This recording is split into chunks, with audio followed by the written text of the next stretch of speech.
নমস্কার, সময় কলকাতায় সবাইকে স্বাগত। সময় নিউজ নিয়ে সঙ্গে রয়েছে পায়েল। চোখ রাখবো বিস্তারিত খবরে। পুলিশের চোখে ধুলো দিয়ে দিনের পর দিন তুফানগঞ্জের নাককাটি গাছ এলাকায় রমরমিয়ে চলছিল নকল রাসায়নিক তৈরির সার কারখানা। টিনের ঘেরাটোপের মাঝে নামি দামি কোম্পানির রাসায়নিক সারের প্যাকেটে নকল সার ভরে তা পাচার করে দেওয়া হতো বলেই অভিযোগ। যদিও শেষ রক্ষা হয়নি। খবর পেতেই সেই নকল সার তৈরির কারখানায় অভিযান চালালো তুফানগঞ্জ থানার পুলিশ।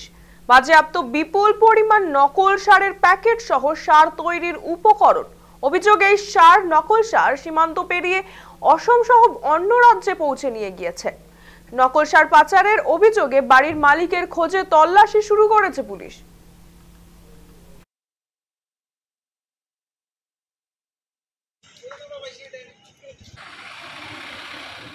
ইনফরমেশনটা পেয়েছিলাম তুফানগঞ্জ থানাতে কি নাকাটি গাছে একটা ছেলে জাল ভাবে ফার্টিলাইজারটা তৈরি করার অভিযোগ ছিল। তারপরে ওখানে আমার রাইড টিম গেল, রাইড করেছিল।